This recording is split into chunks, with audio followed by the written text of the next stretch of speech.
ভাওতাবাজির রাজনীতি আর নয়, মোথা সিপিএম কংগ্রেসকে কড়া আক্রমণ। এডিসি এলাকায় উন্নয়নের জন্য বিজেপি প্রার্থীদের জয়ী করার আহ্বান মন্ত্রী শান্তনা চাকমার।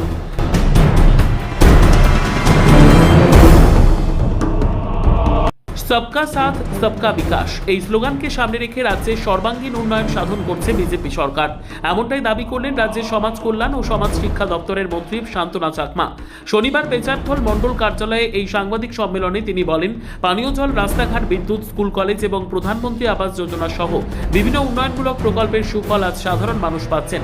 তিনি আরও বলেন, দীর্ঘ 25 বছর বামফ্রন্ট শাসনামলে এ ধরনের উন্নয়ন সাধারণ মানুষের কল্পনার বাইরে ছিল।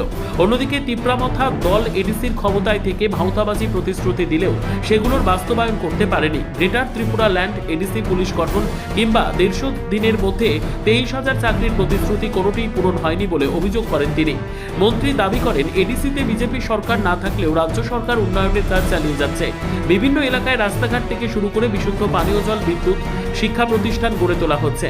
এই উন্নয়নের গতি আরও বাড়াতে আসন্ন এডিসি নির্বাচনে উত্তর ও ঊনকোটি জেলার 4টি আসনে বিজেপি মনোনীত প্রার্থীদের বিপুল ভোটে জয়ী করার জন্য তিনি জনগণের প্রতি আহ্বান জানান। উল্লেখ্য, উক্ত 4টি আসনে বিজেপি প্রার্থীরা হলেন 1 নম্বর জম্পুই দামছড়া কেন্দ্রে রবীন্দ্র রিয়াং, 2 নম্বর মাছমারা কেন্দ্রে মঞ্জুরানী সরকার, 3 নম্বর দশদা কাঞ্চনপুর কেন্দ্রে শৈলেন্দ্র নাথ এবং 4 নম্বর করমছড়া কেন্দ্রে বিমল কান্তি চাকমা। বেজারতল থেকে নিজস্ব প্রতিনিধির রিপোর্ট, কেসিপি লাইভ। নমস্কার, খুলুমকা বাকুলের জুজু। আমি সর্বপ্রথম বলতে চাই যে ভারতীয় জনতা পার্টি এমন একটা পার্টি যে পার্টি সবকা সাথ সবকা বিকাশের মূল মন্ত্র নিয়ে কাজ করছে। আপনারা দেখেছেন আমাদের ভারতবর্ষে মোদীজির নেতৃত্বে 2014 সাল থেকেই আমাদের কেন্দ্রের সরকার রয়েছে। পাশাপাশি ত্রিপুরাতে 2018 সাল থেকে আমাদের সরকার হয়েছে। সেই তখন থেকে আমাদের কেন্দ্র সরকারের এবং রাজ্য সরকারের বিভিন্ন স্কিমের মাধ্যমে কিভাবে জনগণকে উপকার করা যায় সেই দিশাতেই কাজ করছে। যেমন এক্সাম্পল, পানীয় জলের ব্যবস্থা থেকে শুরু করে, রাস্তাঘাট থেকে শুরু করে, বিদ্যুৎ থেকে শুরু করে, যে প্রধানমন্ত্রী আবাস যোজনা থেকে শুরু করে বিভিন্ন স্কিম কিন্তু আমাদের এলাকাতে অনেকেই উপকৃত হয়েছে। বিগত দিনে কখনো কল্পনাই করতে পারেন যখন বামফ্রন্ট সরকার রাজ্যে ছিল, তো তখন কখনো এই ধরনের সেই সুযোগ পাইনি। সেই নিরিখে আমি মনে করি যে যারাই বামফ্রন্ট প্রার্থী হয়েছেন, সিপিআইএম প্রার্থী হয়েছে, কখনো ভোট দেবে না, কেননা এডিসিতে দীর্ঘ সময় ওনারা শাসন করেছেন।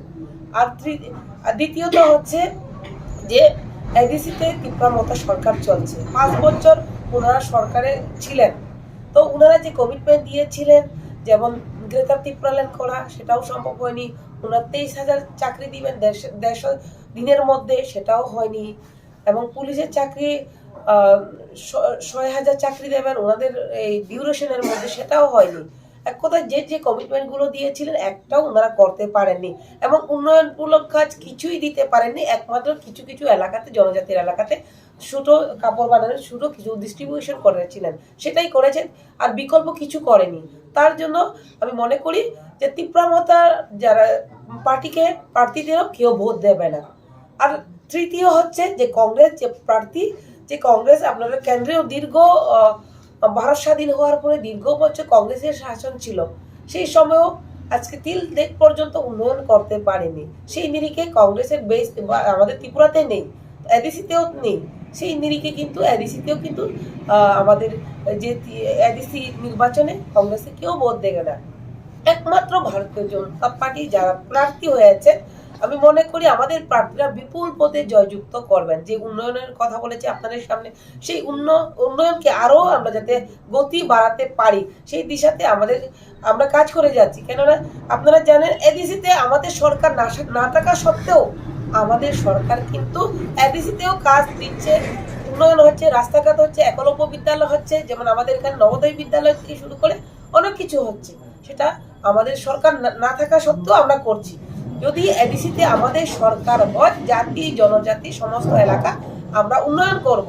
তার পাশাপাশি আমাদের যে ক্যান্ডিডেটগুলো আছেন, যেমন 1 নম্বর যে দামছড়া জম্পহিল, সেই এলাকাতে রবীন্দ্র রিয়া মহাশয় ক্যান্ডিডেট হয়েছেন। আমি আপনাদের চ্যানেলের মাধ্যমে আমি বলতে